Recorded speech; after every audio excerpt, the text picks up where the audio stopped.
ਨਰਿੰਦਰ ਸਿੰਘ ਕਪੂਰ ਦੀ ਪੁਸਤਕ ਆਮੋ ਸਾਹਮਣੇ ਵਿੱਚੋਂ ਰਚਨਾ ਉਧਾਰ ਅਤੇ ਕਰਜ਼ਾ। ਮਨੁੱਖ ਤੋਂ ਸਿਵਾਏ ਸਾਰੇ ਜੀਵ ਜੰਤੂ ਅਚੇਤ ਹੀ ਜਾਣਦੇ ਹਨ ਕਿ ਜੀਵਨ ਦਾ ਉਦੇਸ਼ ਆਨੰਦ ਮਾਣਨਾ ਹੈ। ਇਸ ਲਈ ਨਾ ਉਹ ਉਧਾਰ ਦਿੰਦੇ ਹਨ, ਨਾ ਲੈਂਦੇ ਹਨ, ਅਤੇ ਨਾ ਹੀ ਉਹਨਾਂ ਨੂੰ ਉਧਾਰ ਲੈਣ ਦੇਣ ਦੀ ਲੋੜ ਪੈਂਦੀ ਹੈ। ਜਦੋਂ ਤੱਕ ਮਨੁੱਖ ਆਪਣੇ ਆਪ ਨੂੰ ਦੁੱਖ ਨਾ ਦੇਵੇ, ਉਹ ਪ੍ਰਸੰਨ ਨਹੀਂ ਹੁੰਦਾ। ਪ੍ਰਸੰਨ ਕਰਜ਼ਈ ਭੂਤ ਵਾਂਗ ਹੁੰਦਾ ਹੈ। ਭੂਤ ਦੀਆਂ ਗੱਲਾਂ ਸਾਰੇ ਕਰਦੇ ਹਨ, ਪਰ ਵੇਖਿਆ ਕਿਸੇ ਨਹੀਂ ਹੁੰਦਾ। ਅਜੇ ਤੱਕ ਕਿਸੇ ਨੇ ਪ੍ਰਸੰਨ ਹੋ ਕੇ ਉਧਾਰ ਨਹੀਂ ਚੁਕਾਇਆ। ਜਿਸ ਨੇ ਸਾਨੂੰ ਉਧਾਰ ਦਿੱਤਾ ਹੁੰਦਾ, ਉਸ ਤੋਂ ਡਰਨ ਦੀ ਲੋੜ ਨਹੀਂ, ਕਿਉਂਕਿ ਉਹ ਆਪਣੀ ਇੱਜ਼ਤ ਦਾ ਖਿਆਲ ਕਰਦਿਆਂ ਧਮਕੀਆਂ ਭਾਵੇਂ ਦੇਵੇ, ਪਰ ਕੋਈ ਕਾਰਵਾਈ ਨਹੀਂ ਕਰੇਗਾ। ਜਦੋਂ ਲੋਕਾਂ ਨੂੰ ਇਹ ਪਤਾ ਲੱਗੇਗਾ ਕਿ ਉਸਨੇ ਸਾਨੂੰ ਉਧਾਰ ਦਿੱਤਾ ਹੈ, ਤਾਂ ਲੋਕ ਉਸੇ ਨੂੰ ਕਮੀਨਾ ਸਿੱਧ ਕਰਨਗੇ ਅਤੇ ਅੱਗੋਂ ਅਜਿਹੀ ਮੂਰਖਤਾ ਕਰਨ ਤੋਂ ਰੋਕਣਗੇ। ਉਤਨਾ ਹੀ ਉਧਾਰ ਦਿਓ ਜਿਤਨਾ ਗਾਉਣ ਦੀ ਹਿੰਮਤ ਹੋਵੇ। ਉਤਨਿਆਂ ਨੂੰ ਹੀ ਉਧਾਰ ਦਿਓ ਜਿਤਨਿਆਂ ਦੇ ਨਾਲ ਜ਼ਬਾਨੀ ਯਾਦ ਰੱਖਣ ਦੀ ਸਮਰੱਥਾ ਹੋਵੇ, ਕਿਉਂਕਿ ਗਾਲਾਂ ਕੱਢਣ ਸਮੇਂ ਵਹੀ ਫਰੋਲਣ ਦੀ ਵੇਲ ਨਹੀਂ ਹੁੰਦੀ। ਕਿਸੇ ਬਾਰੇ ਨਿਰਪੱਖ ਹੋ ਕੇ ਤੁਸੀਂ ਤਾਂ ਹੀ ਸੋਚ ਸਕਦੇ ਹੋ ਜੇ ਤੁਸੀਂ ਉਸ ਤੋਂ ਕੁਝ ਲੈਣਾ ਦੇਣਾ ਨਾ ਹੋਵੇ। ਅਸੀਂ ਆਪਣੇ ਗੁਆਂਢੀਆਂ ਨੂੰ ਮਾੜੇ ਕਹਿੰਦੇ ਹਾਂ, ਪਰ ਅਸੀਂ ਭੁੱਲ ਜਾਂਦੇ ਹਾਂ ਕਿ ਉਹ ਵੀ ਤਾਂ ਸਾਨੂੰ ਝੱਲਦੇ ਹਨ। ਬਹੁਤੇ ਲੋਕ ਚਾਹ ਦੀ ਪੱਤੀ ਵਾਂਗ ਹੁੰਦੇ ਹਨ। ਉਹਨਾਂ ਦਾ ਅਸਲੀ ਰੰਗ ਉਦੋਂ ਤੱਕ ਨਹੀਂ ਉਗੜਦਾ ਜਦੋਂ ਤੱਕ ਉਹਨਾਂ ਨੂੰ ਉਬਲਦੇ ਪਾਣੀ ਵਿੱਚ ਨਾ ਪਾਇਆ ਜਾਵੇ। ਅਸੀਂ ਕਿਤਨੇ ਵੀ ਸਿਆਣੇ ਹੋਈਏ, ਉਧਾਰ ਲੈਣ ਵਾਲਿਆਂ ਦੇ ਅਸਲ ਰੰਗ ਨੂੰ ਅਸੀਂ ਉਧਾਰ ਦੇਣ ਤੋਂ ਪਹਿਲਾਂ ਨਹੀਂ ਪਛਾਣ ਸਕਦੇ। ਕਿਹਾ ਜਾਂਦਾ ਕਿ ਉਧਾਰ ਲੈਣ ਵਾਲੇ ਤਰਬੂਜ਼ ਵਾਂਗ ਹੁੰਦੇ ਹਨ, ਕੁਝ ਫਿੱਕੇ ਅਤੇ ਕੁਝ ਬਹੁਤ ਫਿੱਕੇ। ਉਧਾਰ ਦੇਣ ਵਾਲੇ ਕੇਵਲ ਉਹਨਾਂ ਨੂੰ ਯਾਦ ਰੱਖਦੇ ਹਨ ਜਿਹੜੇ ਉਧਾਰ ਮੋੜਦੇ ਨਹੀਂ। ਉਧਾਰ ਦੇਣ ਵਾਲੇ ਉਧਾਰ ਦੇ ਨਾਂ ਮੋੜਨ 'ਤੇ ਦੁਖੀ ਨਹੀਂ ਹੁੰਦੇ, ਸਗੋਂ ਉਧਾਰ ਲੈਣ ਵਾਲੇ ਦੇ ਨਾਂ ਆਉਣ ਕਰਕੇ ਦੁਖੀ ਹੁੰਦੇ ਹਨ।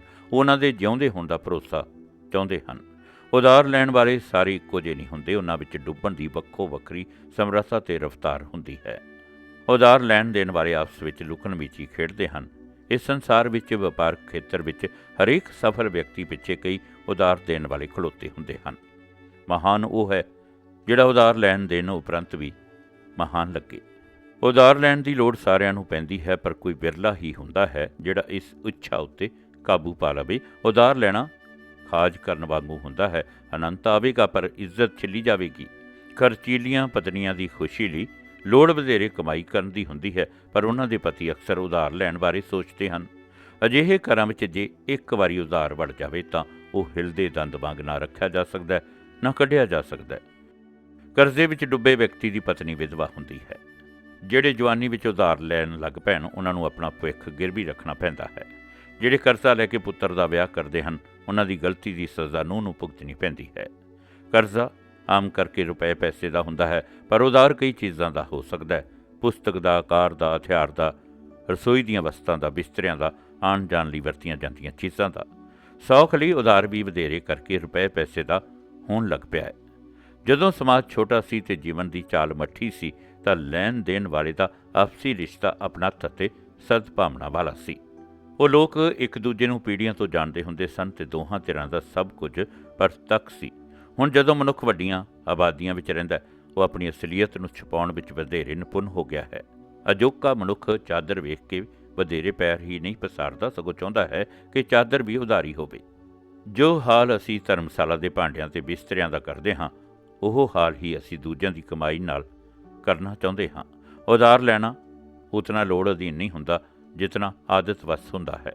ਇਹ ਇੱਕ ਭੈੜੀ ਆਦਤ ਹੈ ਅਤੇ ਕਿਸੇ ਵੀ ਭੈੜੀ ਆਦਤ ਵਾਂਗ ਇਸ ਤੋਂ ਛੁਟਕਾਰਾ ਪਾਉਣਾ ਸੌਖਾ ਨਹੀਂ ਹੁੰਦਾ। ਕਈਆਂ ਨੂੰ ਇਹ ਭਰਮ ਹੁੰਦਾ ਹੈ ਕਿ ਪੈਸੇ ਕੇਵਲ ਉਹਨਾਂ ਨੂੰ ਹੀ ਖਰਚਣੇ ਆਉਂਦੇ ਹਨ। ਅਜਿਹੇ ਵਿਅਕਤੀ ਇਸ ਭਰਮ ਦਾ ਵੀ ਸ਼ਿਕਾਰ ਹੁੰਦੇ ਹਨ ਕਿ ਦੂਜਿਆਂ ਕੋਲ ਲੋੜ ਨਾਲੋਂ ਵੱਧ ਪੈਸੇ ਹਨ। ਕਰਜ਼ੇ ਅਤੇ ਉਧਾਰ ਵਿੱਚ ਅੰਤਰ ਇਹ ਹੈ ਕਿ ਕਰਜ਼ੇ ਦਾ ਸੂਦ ਦੇਣਾ ਪੈਂਦਾ ਹੈ, ਜਦੋਂ ਕਿ ਉਧਾਰ ਜਾਣ ਪਛਾਣ ਅਤੇ ਰਿਸ਼ਤੇਦਾਰੀ ਦੇ ਆਧਾਰ 'ਤੇ ਲਿਆ ਜਾਂਦਾ ਹੈ।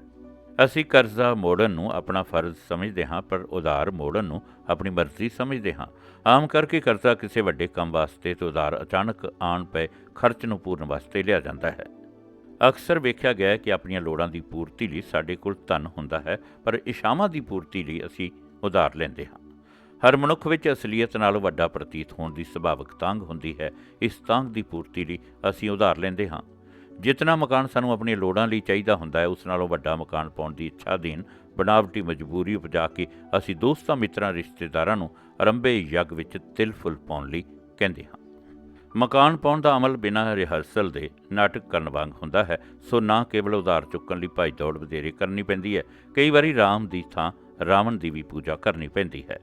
ਜਿਨ੍ਹਾਂ ਨਾਲ ਸਾਡਾ ਦਰਦ ਦਾ ਰਿਸ਼ਤਾ ਹੁੰਦਾ ਹੈ, ਉਹਨਾਂ ਤੋਂ ਉਧਾਰ ਲੈ ਕੇ ਅਸੀਂ ਉਹਨਾਂ ਦੇ ਦਰਦ ਵਿੱਚ ਵਾਧਾ ਕਰਦੇ ਹਾਂ। ਮਕਾਨ ਪਾਉਣ ਜਾਂ ਵਿਆਹ ਜੇ ਕੰਮ ਪੂਰੀ ਤਰ੍ਹਾਂ ਵਿਉਂਤ ਕੇ ਨਹੀਂ ਕੀਤੇ ਜਾਂਦੇ, ਸੋ ਇਹਨਾਂ ਦੇ ਖਰਚੇ ਅਨੁਮਾਨ ਨਾਲੋਂ ਸਦਾ ਵੱਧ ਹੁੰਦੇ ਹਨ। ਇਸ ਖੱਪੇ ਨੂੰ ਪੂਰਨ ਲਈ ਅਸੀਂ ਦੂਜਿਆਂ ਨੂੰ ਪਰਖਣ ਲਈ ਨਿਕਲ ਪੈਂਦੇ ਹਾਂ।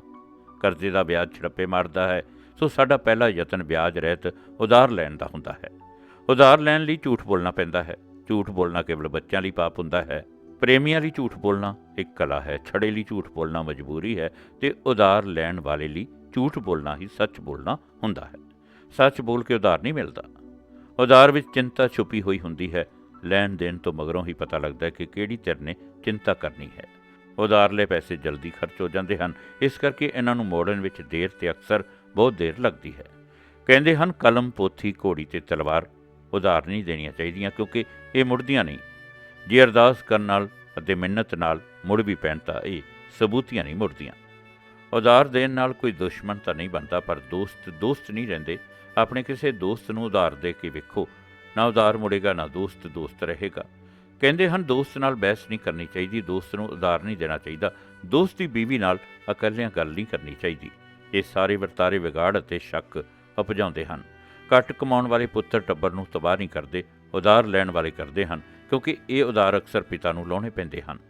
ਜਿਹੜਾ ਉਧਾਰ 7 ਸਾਲ ਤੱਕ ਵਾਪਸ ਨਾ ਮੁੜੇ, ਉਸ ਦੇ ਮੁੜਨ ਦੀ ਕੋਈ ਸੰਭਾਵਨਾ ਨਹੀਂ ਹੁੰਦੀ। ਸ਼ਾਇਦ ਇਸੇ ਕਰਕੇ ਕਾਨੂੰਨ ਵੱਲੋਂ ਜਿਹੜਾ ਗੁਆਚਿਆ ਪਤੀ 7 ਵਰ੍ਹੇ ਤੱਕ ਵਾਪਸ ਨਾ ਮੁੜੇ, ਉਸ ਨੂੰ ਮਰ ਗਿਆ ਸਮਝਿਆ ਜਾਂਦਾ ਹੈ।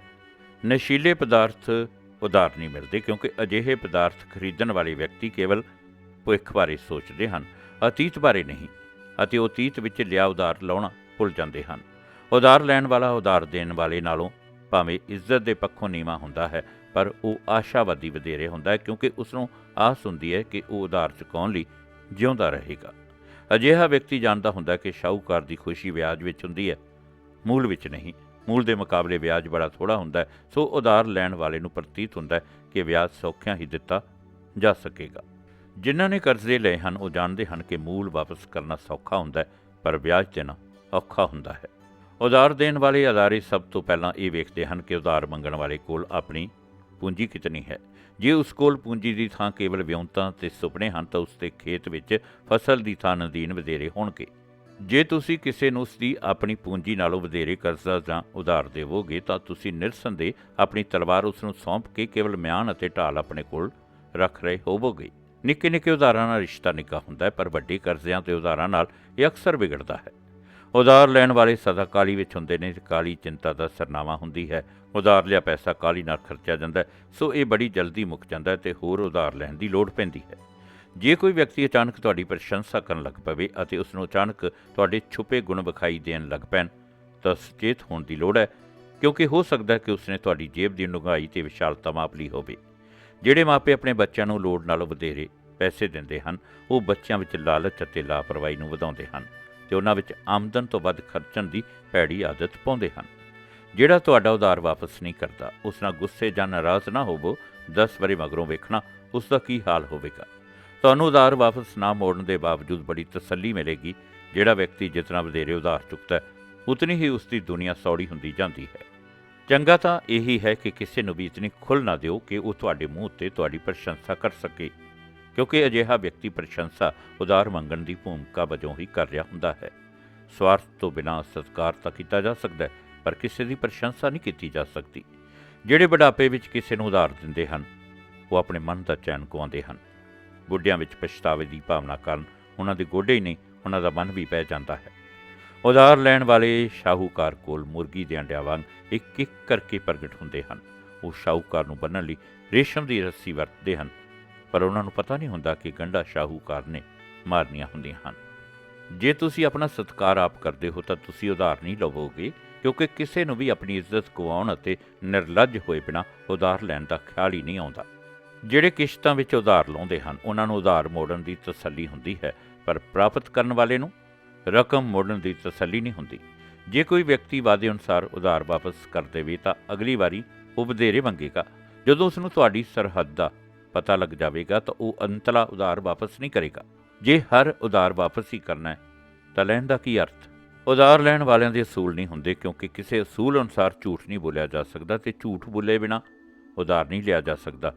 ਹਰ ਵਿਅਕਤੀ ਆਪਣੇ ਆਪ ਨੂੰ ਸ਼ਰੀਫ ਤੇ ਇਮਾਨਦਾਰ ਸਮਝਦਾ ਹੈ, ਪਰ ਜੇ ਤੁਸੀਂ ਉਧਾਰ ਲੈਣ ਨਿਕਲ ਹੀ ਪਏ ਹੋ ਤਾਂ ਤੁਹਾਡੀ ਹਾਲਤ ਨਿਰਲੱਜ ਮੰਗਤੇ ਨਾਲੋਂ ਵੱਖਰੀ ਨਹੀਂ ਹੋਵੇਗੀ ਅਤੇ ਤੁਹਾਨੂੰ ਬੜਾ ਕੁਝ ਅਣਸੁਖਾਵਾਂ ਸੁਣਨਾ ਪਵੇਗਾ। ਉਧਾਰ ਦੇਣ ਵਾਲਾ ਉਧਾਰ ਨਾ ਮੁੜਨ ਤੇ ਰੋ ਵੀ ਨਹੀਂ ਸਕਦਾ ਤੇ ਲੈਣ ਵਾਲੇ ਨੂੰ ਤਾਂ ਰੋਣ ਦੀ ਲੋੜ ਹੀ ਨਹੀਂ ਪੈਂਦੀ।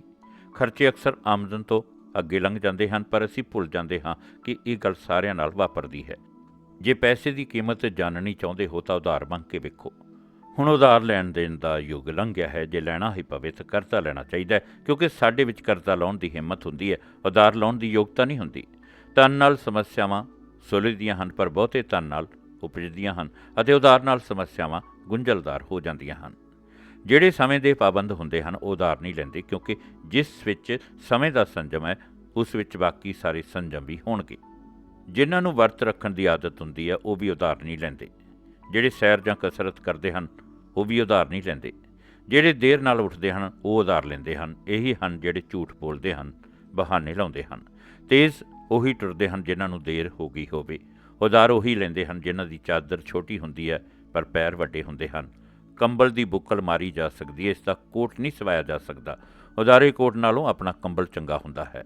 ਉਧਾਰ ਲਈ ਹੋਈ ਰਕਮ ਅਕਸਰ ਫਜ਼ੂਲ ਕੰਮਾਂ 'ਤੇ ਖਰਚ ਹੁੰਦੀ ਹੈ।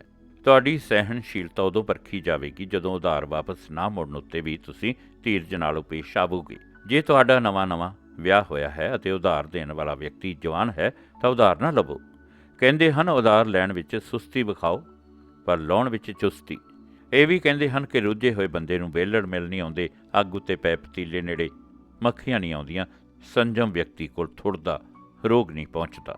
ਜਿੱਥੇ ਲੈਣ ਦੇਣ ਦਾ ਝਗੜਾ ਲੰਬਾ ਹੋਵੇ ਸਮਝੋ ਉੱਥੇ ਦੋਵੇਂ ਧਿਰਾਂ ਗਲਤ ਹਨ ਅਤੇ ਉਹਨਾਂ ਦੇ ਸਮਝੌਤੇ ਵਿੱਚੋਂ ਵੀ ਲੜਾਈ ਉਪਜੇਗੀ। ਜਿਹੜਾ ਥੋੜ੍ਹਾਂ ਦੀਆਂ ਵਧੇਰੇ ਸ਼ਿਕਾਇਤਾਂ ਕਰੇ ਸਮਝੋ ਉਸ ਕੋਲ ਆਪਣੀ ਸਮਰੱਥਾ ਅਤੇ ਲੋੜ ਨਾਲੋਂ ਪਹਿਲਾਂ ਹੀ ਵਧੇਰੇ ਹੈ। ਜਿਸ ਨੇ ਕਿਸੇ ਦਾ ਉਧਾਰ ਨਹੀਂ ਦੇਣਾ ਉਹ ਨੰਗਾ ਵੀ ਅਮੀਰ ਲੱਗਦਾ ਹੈ।